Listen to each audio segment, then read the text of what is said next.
بے حس سیاسی قیادت، بے بس اور لاچار عوام، اور اگر اس صورتحال میں خلافت کی طرف پیش رفت کی جائے تو کیا عوام اسے قبول کرے گی؟ بہترین سوال اور انتہائی خطرناک سوال۔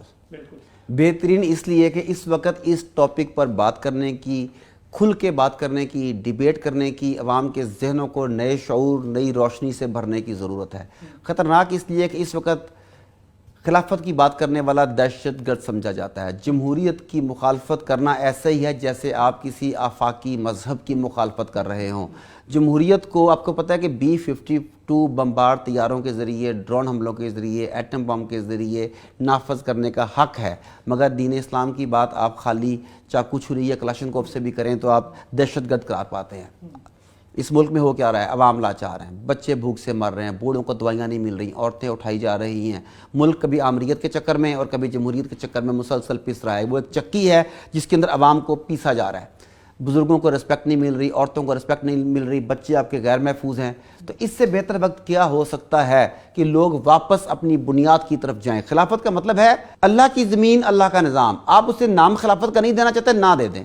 آپ اسے نام دینا چاہتے ہیں بادشاہت کا، آمریت کا، جمہوریت کا، آپ جو مرضی اسے نام دے دیں، مگر بیسک فلسفہ کیا ہے؟ اللہ کی زمین، اللہ کا نظام۔ تو جب اللہ کی زمین، اللہ کا نظام ہوگی تو آپ کی پارلیمنٹ شورا کہلائے گی۔ وہ اللہ کے قانون کے اوپر یہ بحث نہیں کرے گی کہ یہ لاگو کرنا ہے کہ نہیں کرنا، وہ یہ بحث کرے گی اسے کیسے لاگو کرنا ہے، اس کی امپلیمنٹیشن کے سٹیپس بنائے جائیں، وہ اس کے اوپر بات کرے گی۔ تو میرا یہ خیال ہے کہ اس وقت مذہبی جماعتیں تو پتہ نہیں کب یہ تحریک چلائیں۔ مجھے آپ کو میڈیا چینلز کے ذریعے، مائک اور کیمرے کے ذریعے، اپنے قلم کے ذریعے یہ تحریک اٹھانی چاہیے۔ جہاں جہاں ہم پروگرام کرنے کے لیے جائیں، جو ہماری گیٹ ٹوگیدرز ہوتی ہیں، جہاں ہماری میٹنگز ہوتی ہیں، ہم انہیں بتائیں، بہت اہم بات بتائیں جہاں جو نہیں بتائی جاتی، کہ جمہوری نظام میں پارلیمنٹ اللہ تعالیٰ سے سپیریئر ہے۔ پارلیمنٹیرین جمہوری نظام میں اللہ تعالیٰ سے سپیریئر۔ اندازہ کریں کہ زرداری صاحب، شہباز شریف صاحب، عمران خان صاحب اپنی انفرادی حیثیت میں بھی، شیخ رشید صاحب بھی، یہ اپنی انفرادی حیثیت میں جمہوری نظم کے مطابق اللہ تعالیٰ سے سپیریئر ہیں۔ آپ کہیں گے یہ کیسے؟ بھئی سیدھی سی بات ہے کہ ان کے سامنے اللہ کا قانون پیش کیا جاتا ہے کہ بھئی تم بتاؤ کہ یہ قانون ٹھیک ہے کہ نہیں، اسے لگانا ہے کہ نہیں لگانا، اور یہ بندے بیٹھ کے فیصلہ کرتے ہیں کہ اللہ کا قانون اس قابل ہے کہ نہیں کہ اسے رائج کیا جائے۔ اس ڈیفینیشن کے مطابق یہ پکچر جو میں نے آپ کے سامنے پینٹ کی ہے، مجھے بتائیے بندے سپیریئر ہیں کہ اللہ سپیریئر ہے؟ استغفر اللہ، جمہوریت تو یہ کہتی ہے۔ تو دس از دا ٹائم کہ ہم انہیں اس جمہوری وسوسے سے باہر نکالیں۔ یہ ایک ڈکائے ہے۔ جب شکاری شکار کرتے ہیں نا تو وہ ایک دھوکے کا جال بچھاتے ہیں، وہ پلاسٹک کی، ربڑ کی مرغابیاں سی پانی میں ڈال دیتے ہیں۔ مرغابیاں سمجھتی ہیں کہ ہم جنس یہاں موجود ہیں، یہ سیف ہوگا، وہ وہاں پر آتی ہیں تو وہ سب کے سب شکاری ان پہ قبضہ پار لیتے ہیں، اسے ڈکائے بولتے ہیں۔ تو جمہوریت، ڈیموکریسی از اے ڈکائے جس کے ذریعے مسلمانوں کا شکار کیا جا رہا ہے۔ بالکل۔ مخدوم صاحب، ایک کوٹ بڑا مشہور ہے اور کچھ اس کا مفہوم اس طرح سے ہے کہ جو بدترین جمہوریت ہے وہ بہترین آمریت سے بہتر ہے۔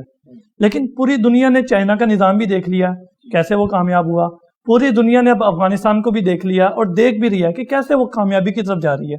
تو اب تو میرا خیال ہے کہ اس کوڈ کو اور اس کی اہمیت کو ختم ہو جانا چاہیے، اور عوام تو چھوڑو، حکمرانوں کی بھی اب پوری دنیا میں آنکھیں کھل جانی چاہیے کہ جمہوریت اس قابل نہیں ہے کہ اس کے اوپر چلا جائے۔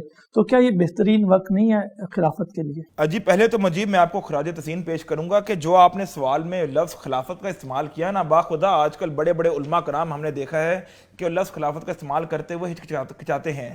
اس کی جگہ وہ نظام رسول، نظام خلفائے راشدین، اسلامی نظام، نظام اسلامی، اللہ کا نظام، اللہ کی زمین، اس طرح کے الفاظ یوز کرتے ہیں، مگر خلافت کا لفظ وہ استعمال نہیں کرتے، کیونکہ خلافت کے لفظ کو دہشت گردی سے جوڑ دیا گیا ہے۔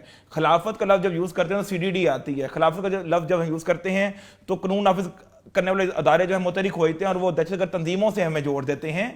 تو یہ تو اس پہ خراج تحسین پیش کروں گا۔ بالکل وقت اب جو آ گیا نا، پہلے دیکھیں سفید پوشی کا بھرم تھا مجیب، ہم جیسے لوگ جو تھے انہیں مطلب ڈب روٹی کی قیمت بڑھ جائے، نان کی قیمت بڑھ جائے تو باخدا اتنی فیل نہیں ہوتی تھی، مگر اب جو سفید پوش کی جو قمیض اتر رہی ہے نا، جو سفید پوش کو جو بھوک اس کے گھر میں مچ رہی ہے، سفید پوش اپنا گریبان چاک بھی نہیں کر سکتا، وہ عزت دار معاشرے کا فرد ہوتا ہے۔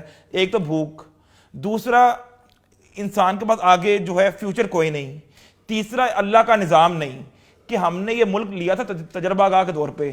ایسی تجربہ گاہ تو نہیں تھی کہ یہاں پہ پہلے لیاقت علی خان کی سازش کیس، پھر پنڈی سازش کیس، پھر اٹک سازش کیس، پھر فلانا سازش کیس، پھر اب آڈیو لیکس، یہ تو عجیب ہی تجربہ گاہ بنی ہوئی ہے۔